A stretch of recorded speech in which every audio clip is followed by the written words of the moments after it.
Oke, Assalamualaikum warahmatullahi wabarakatuh. Izin memperkenalkan diri, nama saya Anjali Susela dengan NPM 2275405 dari program Studi Agribisnis Pangan, jurusan Ekonomi dan Bisnis Politeknik Negeri Lampung. Oke, jadi teman-teman, di sini saya akan mempresentasikan tentang menulis surel dan memo. Ada yang tahu apa itu surel? Atau udah ada yang pernah dengar nih apa itu surel? Oke, surel atau yang sering kita kenal dengan surat elektronik atau bahasa gaulnya email lah ya. Nah, siapa sih yang nggak punya email sekarang?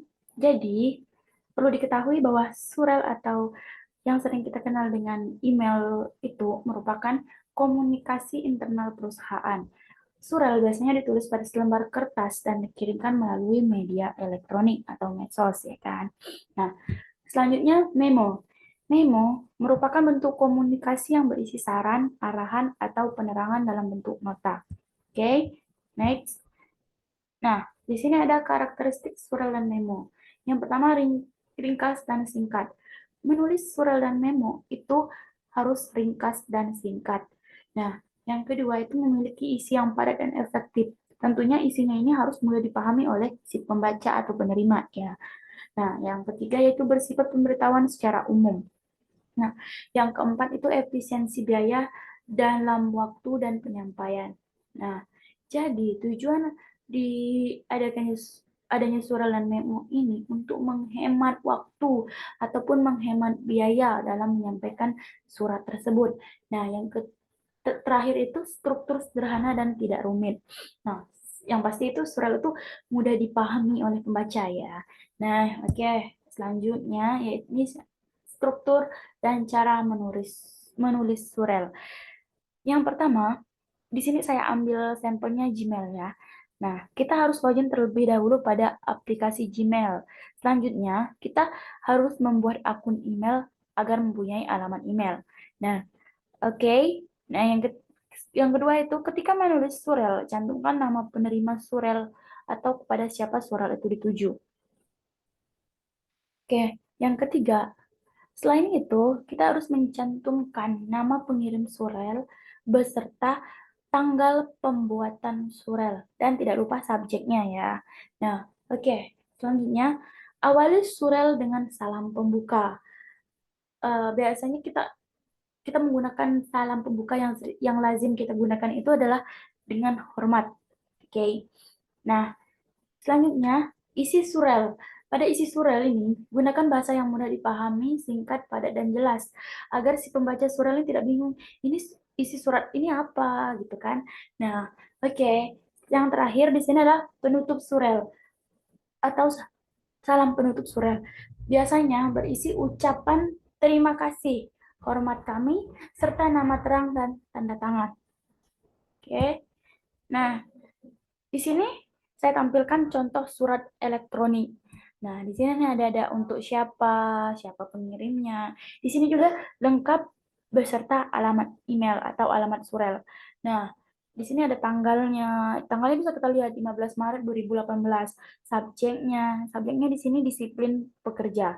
Nah, yang dimaksud isi surel ini dari berdasarkan sampai dengan rajin. Nah, untuk penutup surel ini wassalam. Nah, ini salam penutup dan ada nama terangnya, nama si pembuat surel. Oke, bisa kita next. Ini struktur menulis memo. Ketika kita menulis memo, yang pertama itu harus ada kop memo atau kepala surat memo. Nah, dilanjutkan dengan salam pembuka atau pendahuluan. Ini bagian ini berisi salam pembuka dan tujuan dibuatnya memo. Kita harus membuat memo itu, kita harus jelas tujuannya apa, gunanya bagaimana, ya kan? Nah, selanjutnya ini isi memo. Pada bagian isi memo, kita tulis tujuan memonya ini apa. Dan usahakan gunakan bahasa yang tidak bertele-tele atau bahasa yang mudah dipahami oleh si penerima memo. Nah, selanjutnya itu penutup memo. Pada penutup memo, ini berisi salam penutup. Dan pada bagian ini, seperti halnya kita menulis surel tadi, kita harus mencantumkan nama terang dan tanda tangan kita. Oke, next. Cara menulis memo.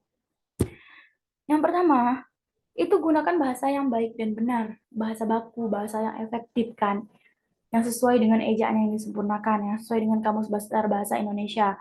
Nah, yang selanjutnya, gunakan kalimat yang efektif dan tepat guna. Kalimatnya itu tidak bertele-tele, mudah dipahami. Nah, selanjutnya, tulis tujuan memo dengan ringkas. Ketika kita membuat memo, kita harus tujuannya itu harus dibuat seringkas mungkin, tapi mudah dipahami oleh si penerima memo. Nah, selanjutnya gunakan kalimat yang sopan dan untuk memberi instruksi di bagian akhir memo. Ya nggak mungkin dong kita memberi perintah dengan nada ngegas kan, memberi instruksi dengan ngegas. Nah, di sini ada contoh memo tercetak. Nah, yang dimaksud dengan kop memo ini, PT Karya Anak Bangsa. Nah, di pada bagian ini disebut dengan kop memo. Nah, ini ada untuk siapa memo itu dituju, ini dan siapa pengirim memo, ini tentang perihalnya. Nah, ini isi memo. Kemudian di sini ada tempat dan tanggal pembuatan memo. Selanjutnya, kita juga cantumkan nama kita dan tanda tangan kita. Nah, oke. Itu saja yang bisa saya presentasikan pada kesempatan kali ini. Saya akhiri. Wassalamualaikum warahmatullahi wabarakatuh.